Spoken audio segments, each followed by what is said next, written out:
morning. Good morning. Good morning.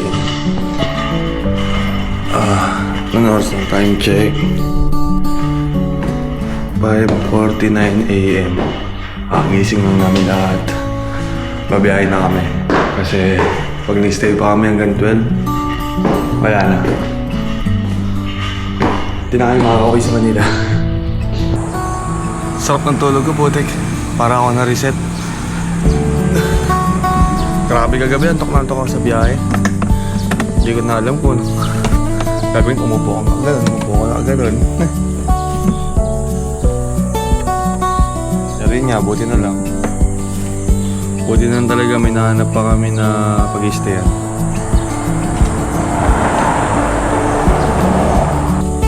Konting taste na lang, at least masaya yung nangyayari. Na-enjoy natin, di ba? Hindi tayo nagmamadali. Walang check. 6:07 AM. Sarap ng tulog ko. Para ako nabuhay ulit. 1 hour 30 minutes daw biyahe namin. So, sundan mo sila ate dyan mo, 1 hour 57 sa akin. ano to? Dire-diretso lang naman to, di ba kuya? Dire-diretso lang? Dire-diretso lang naman. Thank you. Tara. Biyahe na ulit. Unti na lang, makakauwi na rin ng Manila. 7 days nang masakit puwet ko. 6 na araw nang nagda-drive. Saya. Wait lang, Sulit. ako masyado happy. Ha? Backpack lang ako.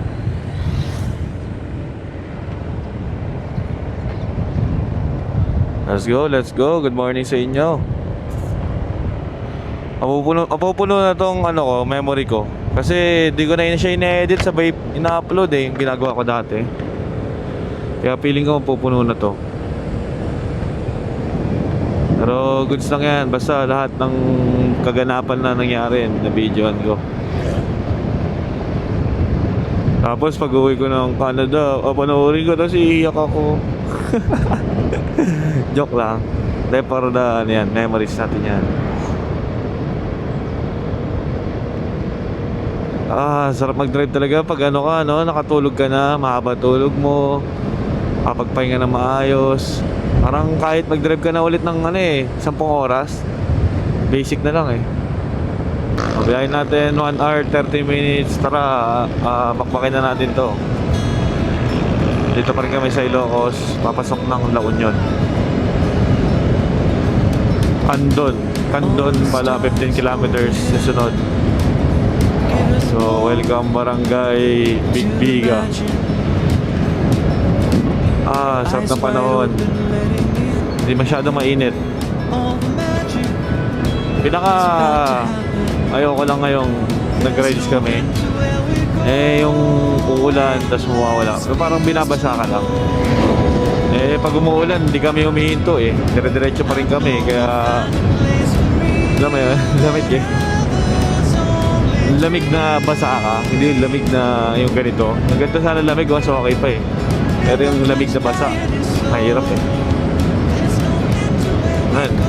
Medyo maganda naman yung tingin ko, medyo maganda naman yung panahon. Kasi makulimlim pero medyo madilim na banda pa ganun. Tignan natin, malapit naman na tayo Hindi na nga ako kagabi Hindi na ako nakaligo kagabi. Oo, tas alikabok pa, niyayakap-yakap mo ko. Grabe naman. Niyakap mo pa rin ako. Ha? Niyakap pa ba din ako? Ha? Niyakap mo pa rin ako. Oo, wala naman akong choice. Kunwari pa gusto rin naman niya. Ay, sarap talaga ng umaga sa probinsya. Gusto ko talaga gumising ng umaga sa probinsya. Iba yung dating parang sobrang payapa. Alam mo yun? May kape ka na, tapos may pandesal ka. Okay na, di ba? Tapos tatambay ka sa kubo. Yung mga mamamiss ko Pagbalik na naman natin ng Manila, maingay na naman, magulo, mainit. Oh, ito yung mga miss ko dito sa probinsya. Sa mga ganitong ano, yung ganitong kapaligiran. Ay, wala, ganun talaga. Ganun talaga ang buhay. Balik pa naman tayo sa Canada, pero matagal pa naman tayo kasi ang flight ko is July 8 pa naman. So, marami pa ako magagawa dito. Mapagtas ko pala dito sa trip ko na magmotor ng Panorte. Pupunta naman pala ako sunod sa Boracay ng 2 araw. Kaya marami-raming bakasyon. Marami din ang gastos, di ba? Sabi ko nga, ang kakambal ng bakasyon ay gastos. Pero lang. Okay lang yun, at least, di ba? Mga ganito namang pagkakataon, hindi man ako mababayaran. Ang habang buhay na. Kaya may video rin tayo, hindi para sa sumikat tayo o kung ano. Para din may mga babalikan din tayo pagdating ng araw, di ba? Nagawa na namin to nung nakaraan dati. Kaso hindi ko siya na videoan. Siyempre gawa ng wala pa akong mga camera, mga gamit, ganun. Kaya sabi ko, balikan kaya natin, ulitin natin. Tapos videoan ko, akong bahala, sabi ko. Para pag naalala natin, na-miss natin, di ba? Pabalikan lang natin. So yun yung dahilan ba't binalikan namin to. Pero ngayon mas enjoy na kasi wala na kayong problema sa mga kakainan, sa mga pagtutulugan. Alam mo yun, kasi dati medyo short pa tayo eh. Pero kahit pa paano ngayon, nakaluwag-luwag. Santa Lucia. So yun lang. Na-realize ko din, dami ko rin natutunan ngayon, dami ko rin na-realize, lalo na yung pumunta ako dun sa mga pamilya ko sa probinsya. Kaya pagbalik ko ng Canada, marami akong natutunan, marami akong baon, at gagamitin ko lahat yun pag balik ko sa Canada. Alam ko na kung anong gagawin ko, alam ko na kung saan ko gagastusin to, alam ko na kung saan ko ano ito, kasi ganun pala kahalagayin dito. Dito tayo sa Santa Lucia. Papunta pa rin tayo ng La Union kasi gusto mag-swimming ng kaibigan ko, ng pinsan ko. Syempre tayo, samahan natin sila kasi di naman tayo nagmamadali. Wala rin naman ako gagawin sa Manila kundi mag-inom. Ayoko naman na mag-inom. Tapos na ako. Yun, kita-kits tayo dun sa La Union kasi mahaba ang biyahe ito. At dahil nabot na kami ng gutom, may nakita kaming pagkainan dito sa daan. Buti na lang yung hinahanap nilang dinakdakan meron dito.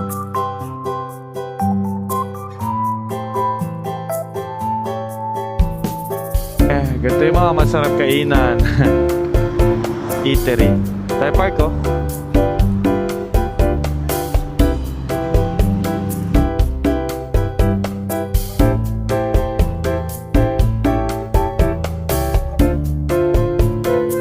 Ba yun yung hinahanap nyo, yung dinakdakan? Sarap. Mas masarap pa rin kasi talaga no, pag mga lutong ulam. Lalo na yung mga galing probinsya, mga ulam sa mga kubo-kubo. Kaya kami mas gusto namin kumain sa mga ganito. Saka maganda rin yung hangin, masarap.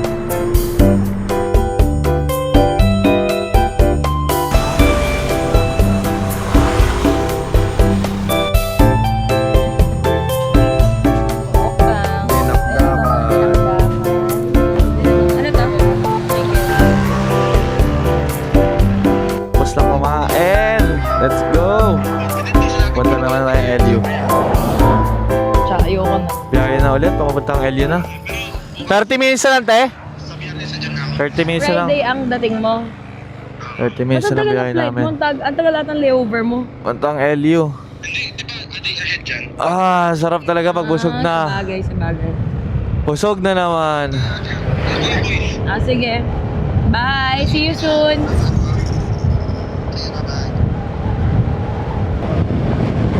Sarap ng dinuguan dun Sarap talaga, yun talaga ang pinaka isa sa mga gusto ko pag nag-rides. Yung kakain ka sa mga kubo-kubo, mga daan. Basta may enjoy mo yung ano eh, yung pag-rides yun. Yun yung isa sa mga pinaka-paborito kong parte sa pag-rides. San Juan La Union na pala tayo eh. So malapit-lapit na tayo. Saan tayo? Sige, dyan. Dito?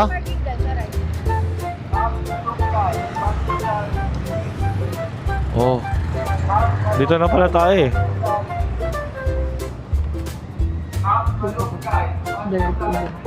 Dito? Mm. Dito na tayo sa LU. Here we are. La Union. Ayun yung kabsa to. Hanap ko na yung the perfect spot ko.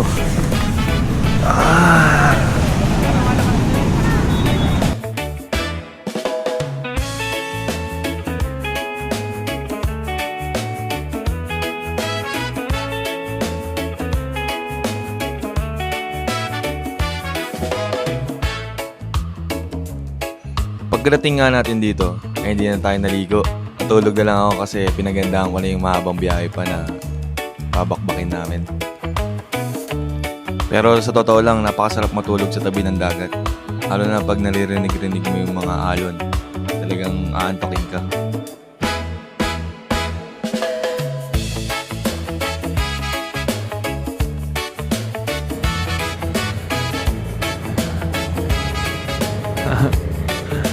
Time check, 11:45 AM. Uwian na kami ulit. Tapos sila mag-swimming. Sarap ng tulog ko. Ayan, pabalik na Manila. Wala nang hinto. Ito yung literal na wala nang dadaanan. Dahil abutin na naman kami ng isang araw. Kapag may dinaanan na naman. Okay? Paalam. Bye-bye. La Union. Grabe din ang traffic dito sa San Fernando. Tapos ang init pa, putik. Grabe yung traffic oh. Kailangan mo talaga sumingit. Pag hindi ka sumingit, hindi ka makakauwi.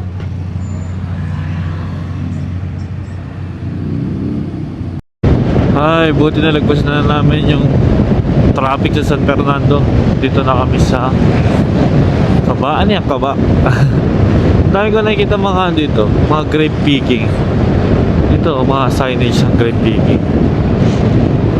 Pero marami mga ano yan, sunod-sunod eh. Mga grape picking dito.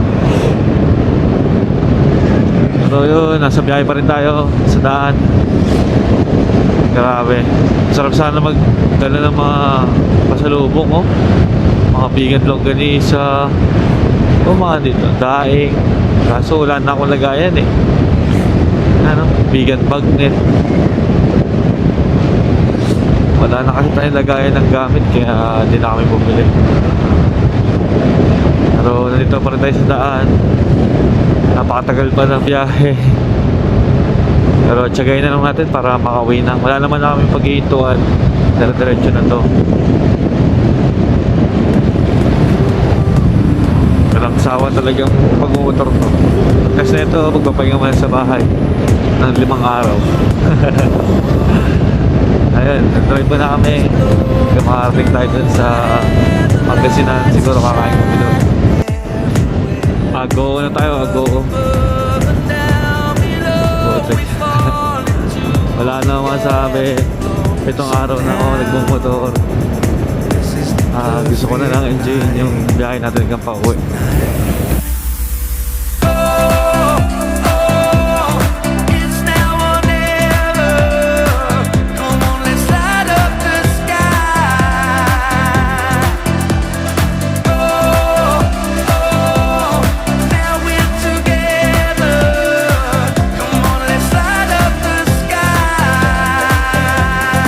Pagkatapos ng mahabang biyahe natin, yung akala natin magandang panahon, napalitan na naman ng pangit na panahon. Ito na naman yung nangyari sa amin nung nakaraang biyahe namin. Di mo talaga mapredikta yung panahon. Lalo na kanina nung bumabiyahe kami, sobrang ganda ng araw. Mainit na mahangin, tapos biglang malakas na ulan na naman yung sumalubong sa amin.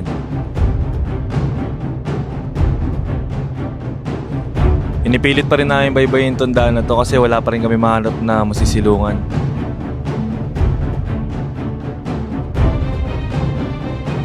Grabe talaga itong panahon sa amin. Di talaga kami pinatawad na bumiyahin ng hindi nabasa.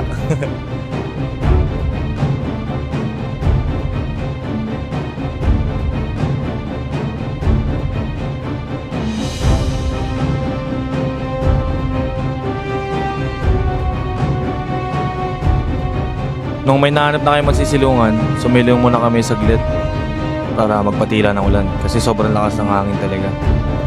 Pero pagtapos din nun, bumiyahe na rin kami kahit basa kami. Kasi ganun naman nangyayari sa amin palagi. Nabasa na ng ulan. Pauwi na nga lang, nabasa pa ng ulan. No choice. So gumanda na naman yung panahon. Bachat daw na ito. So, lagi ganun nangyayari sa amin. Pag bumiyahe kami, lagi kami nababasa. So no choice na kami. Kailangan na namin dumiretso. Diretso na to biyahe namin. 4 hours na lang. Tinuloy na nga namin yung biyahe namin kahit basa na kami. Kasi baka mamaya pag nagbihis kami, bigla na namang umulan. Gapan na tayo, Gapan. Traffic dito sa Gapan. Pero oras natin 6:29 PM. Dito na kami sa Gapan. Konti na lang. Sambasa pa kami. Konti na lang na biyahe, makakauwi na din. Dahil malapit-lapit na din kami, may dumaan muna kami para bumili pa sa loob. Halos 7 araw din kasi kaming nawala. Okay na din yung may madadala tayo sa pamilya natin. Saan? Eh, chicharon talaga dito. Dito daw, Ping.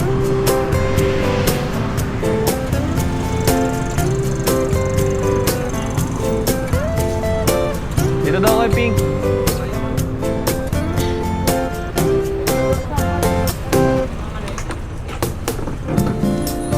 Bibili mo lang yung pasalubong. Pasalubong.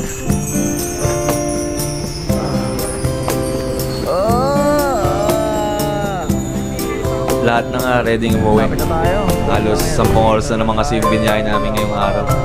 Grabe. Dito lang sa Bulacan.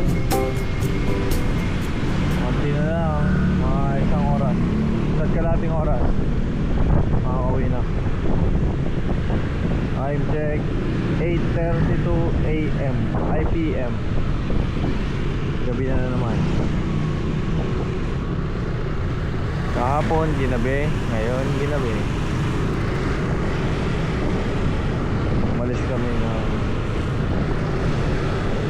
6 o 5. 5 kanina. Buong araw na naman nagmotor. 2 araw na. Ay, 6 na araw na straight nagmotor. Lahat na pala ng gamit ko dito, lobat na. Pati yung isa kong camera at saka mic ko, lobat din. Kaya mahina na yung boses ko. Sobrang haba na naman kasi ng biyahe namin ngayong araw. Para lang makauwi na ng Manila. Ay, sa wakas. Malapit na.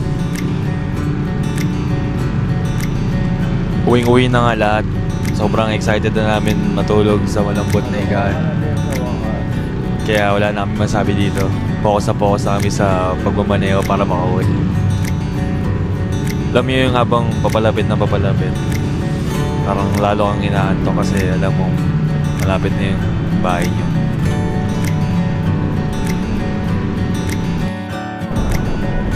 Pero grabe, habang malapit ka na din, nai-miss mo din yung mga pinagdaanan nyo, yung mga biyahe na ginawa nyo.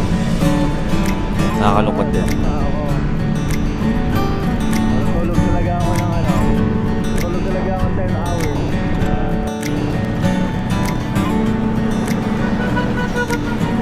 Lusin na tayo mga boys.